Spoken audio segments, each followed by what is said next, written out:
बहू मैं ससुराल की। दिल्ली शहर में मिली अपनी माँ महिमा और पिता मदन के साथ रहा करती थी। मिली एक बहुत ही खुश मिजाज और जिंदा दिल लड़की थी। वो जब भी मेट मूवी की गीत की बहुत बड़ी फ़ैन थी और उसकी ही तरह शादी करना उसका सपना था। मम्मी आपको मेरे बिल्कुल भी चिंता नहीं है। अरे क्या हो गया? क्या हो गया? आपकी बेटी 21 साल की हो गई है और आपको उसकी शादी की चिंता ही नहीं है। हे भगवान, ये लड़की और उसका शादी का ऑब्सेशन। हाँ, ऑब्सेशन क्या? आपको मेरी शादी नहीं करानी है तो बता दो, मैं खुद ढूंढ लूंगी कोई। सुन रहे हो आप अपनी राजकुमारी की बातें? सुन रहा हूँ, बहरा तो नहीं हूँ मैं। बाप बेटी बस हंसते रहते और मेरी जान खाते रहते। अरे मेरा मतलब वो सही तो कह रही है, अब उसके लिए लड़के देखना शुरू करो। अरे पर लड़की को थोड़ी शर्म हया होनी चाहिए। खुद ऐसी बात कौन सी लड़की करती है भला? अरे मम्मी, शर्म हया मैं ससुराल के लिए बचा कर रख रही हूँ। आप लोगों के लिए मुझसे शर्म नहीं होगी। हाँ। अच्छा बाबा, तेरे लिए लड़का देखना शुरू करते हैं। ये हुई ना बात। मिली अपनी सहेलियों से मिलने के लिए तैयार होती है। रास्ते भर वो सोचती रहती कि आज अपनी शादी के बारे में कैसे कैसे बड़े बड़े सपने बताएगी। उसकी सहेलियाँ सुरीली, रानी और लीला भी उसे चिढ़ाने के मूड में थी। मिली पहुंचती है और बातें शुरू होती हैं। हाय, कैसे हो तुम लोग? हम तो बढ़िया है, तू बता। हाँ मिली, अब तो बता दो तुम्हारी शादी कब हो रही है? सुना है तुम पहले ही दुल्हन की ड्रेस भी खरीद चुकी हो। बस मजाक मत उड़ाओ। शादी होगी तो एकदम फिल्मी स्टाइल में होगी। मैं तो सोचती हूँ अपने हनीमून पर स्विट्जरलैंड जाऊंगी। स्विट्जरलैंड? वाह, तुम तो बस फिल्म में हीरोइन ही बन जाओ। और क्या, मेरी शादी में तो मैं स्टार ही होंगी ना। और ससुराल की तो बात ही मत पूछो, एकदम रॉयल फैमिली जैसे लोग होंगे। बड़ी सी हवेली होगी, मैं आंगन में झूला झूलती होंगी। ओहो, लगता है मिली का ससुराल किसी राजा महाराजा का महल होगा। हाँ, और मेरे पतिदेव भी बहुत ही डैशिंग होंगे। हर फोटो में साथ खड़े होकर सोशल मीडिया पर स्टेटस डालूंगी। लोग तो बस जल भून कर राख हो जाएंगे। अच्छा वैसे एक बात बताऊं? हाँ बताना, हमसे परमिशन लेकर बताएगी क्या? मेरी शादी तय हो गई है। क्या? इतनी जल्दी? तुमने बताया भी नहीं? तो अब बता रही हूँ ना। अरे कॉन्ग्रेचुलेशंस रानी। वैसे मिली, तुझे पता है रानी के ससुराल में 3 बड़ी गाड़ियाँ हैं, घर में स्विमिंग पूल है और उसकी सास उसे डार्लिंग बहू कहकर बुलाती है। हाँ, ज़्यादा मुझे चिढ़ाने की कोशिश मत करो। तुझे कुछ पता तक नहीं है उसके ससुराल के बारे में और बातें बना रही है, चुड़ैल कहीं की। तू चुड़ैल? अरे तो तू डायन। अरे बस करो, क्या बच्चों की तरह लड़ रही हो? शादी की उम्र हो गई है और हरकतें देखो इनकी। बिल्कुल सच कहा, अगर तुम लोगों को भी शादी करनी है तो थोड़ा मैच्योर हो जाओ। अरे मैं मैच्योर ही हूँ, ये सुरीली पागलों वाली बात करती है। कुछ दिन बीतते हैं और मिली का रिश्ता उत्तम नाम के लड़के से तय हो जाता है। जब वो रानी की शादी में जाती है तो वहाँ उन लोगों को बताती है। अरे सुनो ना, एक खुशखबरी है, मेरी शादी तय हो गई है। अरे व्हाट अ कोइंसिडेंस, मेरी भी शादी तय हो गई है। ए लीला की बच्ची, मैंने पहले बताया ना, तो तू मेरी लाइमलाइट छीनने की कोशिश मत कर। हाँ। ओ हेलो मिस मिली, यहाँ मेरी शादी हो रही है। अपनी शादी की बात करके तुम दोनों मेरी लाइमलाइट छीन रही हो, समझी? मुंह बंद कर लो। सॉरी, तुम लोग ना बाद में मिला तब सब बताऊंगी। अगले दिन फिर सब सहेलियाँ मिलती हैं और अब बारी होती है मिली की लंबी लंबी फेंकने की। अरे तुम लोग मेरे ससुराल की बात सुनो, एकदम सपनों की दुनिया जैसी है। मेरे पति ना एकदम राजकुमार लगते हैं और ससुराल वाले पूछो मत, सब मुझे राजरानी बहू कहकर बुलाते हैं। वाह, फिर तो तुम्हें उड़ाने के लिए चार्टर्ड प्लेन भी मिलेगा ना? प्लेन नहीं, प्लेन से बड़ी गाड़ियाँ हैं उनके पास। और मेरे पति साहब सॉफ्टवेयर इंजीनियर है, करोड़ों कमाते हैं। ओहो, क्या कह रही है? सच में? बिल्कुल, और उनके पास ना शहर के सबसे पॉश इलाके में बंगला भी है। बस करो मिली, तुम्हारे सपनों का ससुराल तो हमसे संभलेगा भी नहीं। सब देखना, शादी के बाद मैं बिल्कुल हीरोइन की तरह रहूंगी। मिली की बातें सुनकर सब हैरान थी। उन्हें यकीन नहीं हो रहा था कि मिली को सचमुच ऐसा रिश्ता मिल सकता है। कुछ दिन बीत जाते हैं और आखिरकार मिली की शादी का दिन आ जाता है। वो बेहद खुश थी, उसे अपना सपना पूरा होता दिखाई देता है। शादी के बाद विदाई का समय आता है और वो अपने माता पिता को गले लगकर रोते हुए शुक्रिया अदा करती है। मम्मी पापा, आपने मेरी शादी करवाई, इसके लिए आपका बहुत बहुत धन्यवाद। अरे पगली, अभी मत कह, अभी तो तेरी असली शादी शुरू भी नहीं हुई है। बेटा अब देखना ससुराल में कैसे कैसे दिन देखने को मिलेंगे। पापा डराइए मत, मैं तो राज करूँगी वहाँ पर भी। हाँ बस यही सपना लेकर जा रही है हमारी रानी बेटी, अब संभल कर रहना। हाँ। विदाई के बाद मिली अपने ससुराल पहुंचती है। उसका घूंघट नीचे होता है जिससे वो घर की ज़्यादा चीज़ें देख नहीं पाती और सीधे कमरे में चली जाती है। मुझे बहुत अच्छा लग रहा है कि मेरी शादी आपसे हुई, सच में। मुझे भी बहुत खुशी है कि तुम मेरी ज़िंदगी में आई हो मिली। अच्छा एक बात बताइए, क्या आप सच में वैसी ही हैं जैसे मैंने अपनी सहेलियों से कह रखा है? तुमने उनसे क्या कह रखा है ये तो तुम ही जानो। वैसे मैं बस एक साधारण सा इंसान हूँ। अच्छा, मुझे ना प्यास लगी है, पानी मिल सकता है क्या? उत्तम उसे एक गिलास पानी लाकर देता है, लेकिन पानी ठंडा नहीं होता। मिली को थोड़ी हैरानी होती है, पर वो चुपचाप पानी पी लेती है। वो थकावट के चलते सो जाती है। अगले दिन वो जागती है, तब उसे असलियत समझ में आने लगती है। ये तो बहुत छोटा घर है, मुझे लगा आप लोग बंगले में रहते हैं। बंगला? मैंने तो कभी ऐसा कुछ नहीं कहा था, हमारा तो छोटा सा घर है। अच्छा, और आपका काम? मैं एक प्राइवेट टीचर हूँ। Private teacher? हाँ, हम साधारण लोग हैं, बस जो है उसमें खुश रहते हैं। मिली को उसकी पहले की सारी बातें याद आने लगती है जो उसने अपनी सहेलियों के सामने बढ़ा चढ़ा कर कही थी। तभी उसके सास प्रेमलता, ससुर रामदास, देवर प्रेम और ननद गौरी कमरे में आते हैं। अरे बहू कैसी हो? कल तो बहुत थक गई होगी ना? जी बिल्कुल ठीक हूँ मम्मी जी। यहाँ हमारे साथ तुम बहुत खुश रहोगी बेटा, घर की रौनक तुमसे ही तो होगी। भाभी जल्दी से तैयार हो जा, मैं आपको घर दिखाती हूँ। हाँ, अभी तैयार होकर आती हूँ। मिली को घर का माहौल बहुत सरल और सादा लगता है।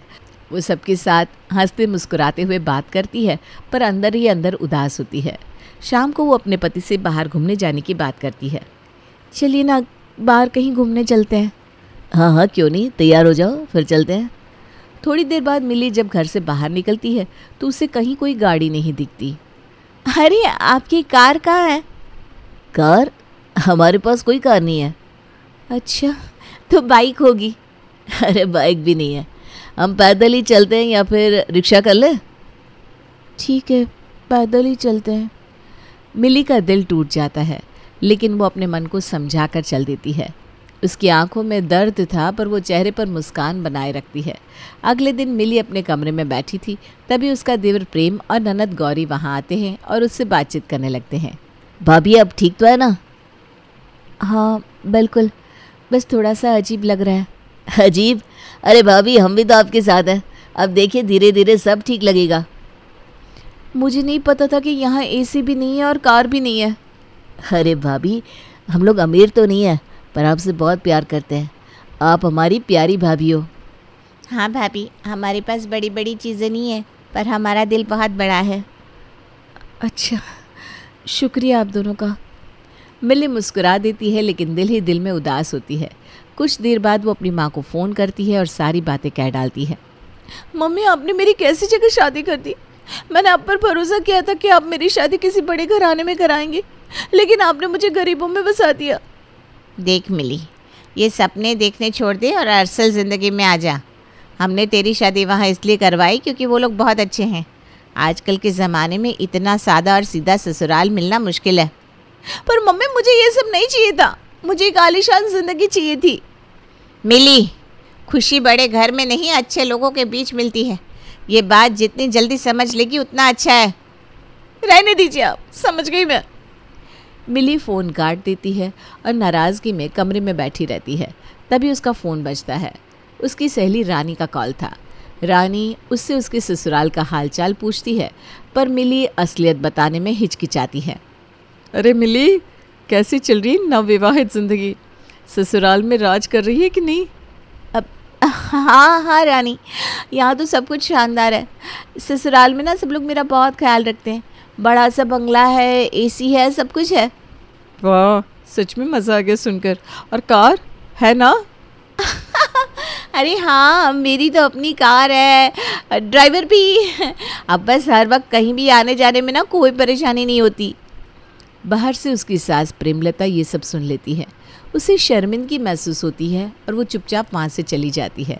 कुछ देर बाद मिली सब्जी लेने बाजार जाती है, जहाँ उसकी पुरानी सहेली लीला उसे अपनी कार से देख लेती है। लीला उसके पास जाकर उससे बात करने लगती है।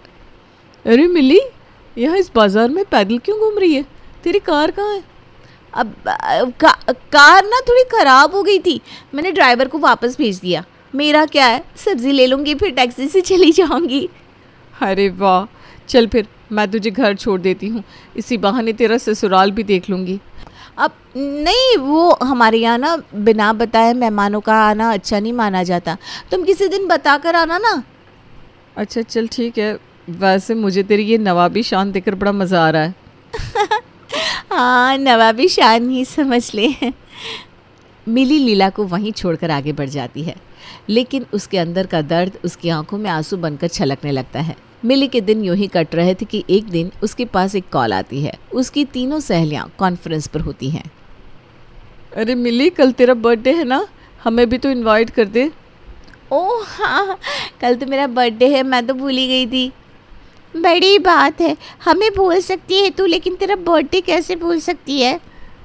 अरे सच कहूँ तो अभी नहीं पता तुम लोगों को बुला सकती हूँ कि नहीं। मुझे ना अपने हस्बैंड से पूछना होगा। दरअसल मुझे लग रहा है कि वो बर्थडे के लिए मुझे दुबई लेकर जा रहे हैं। वाकई? वाह भी वाह, तू तो विदेश जा रही है। चलो फिर हम फिर कभी मिल लेंगे, बर्थडे का मज़ा ले और वापस आकर सब बताना। हाँ हाँ पक्का, चलो बाय। मिली फ़ोन रखती है, लेकिन उसकी ये बातें उसके ससुराल वालों ने सुन ली थी। प्रेमलता कहती है, अरे वाह मिली, कल तुम्हारा जन्मदिन है, हमें तो बताया ही नहीं। अब तो पार्टी होगी भाई। हाँ हाँ, जो भी आप लोगों को करना है कर लीजिए। कौन सा 5 स्टार होटल में होगा? कुछ होटल का तो पता नहीं, लेकिन सेलिब्रेशन अच्छा ज़रूर होगा। अगले दिन ससुराल वाले मिली का जन्मदिन मनाते हैं। उसके माता पिता को भी बुलाया जाता है। सभी उसे अपने हाथों से केक खिलाते हैं और छोटी छोटी गिफ्ट्स भी देते हैं। भाभी, ये केक खास आपके लिए लाया है। और ये हमारा छोटा सा गिफ्ट आपकी मुस्कान के लिए। थैंक यू, सबका बहुत बहुत धन्यवाद। अंदर ही अंदर उसे अच्छा लगता है कि उसे इतना प्यार करने वाला ससुराल मिला है, लेकिन सहेलियों का ख्याल आते ही वो थोड़ी उदास हो जाती है। बेटा, हम तुझे 5 स्टार होटल में पार्टी या बड़े बड़े गिफ्ट तो नहीं दे सकते, पर दिल से प्यार ज़रूर दे सकते हैं। जी धन्यवाद पापा जी। उसके बाद रानी उसे अपने घर बुलाती है।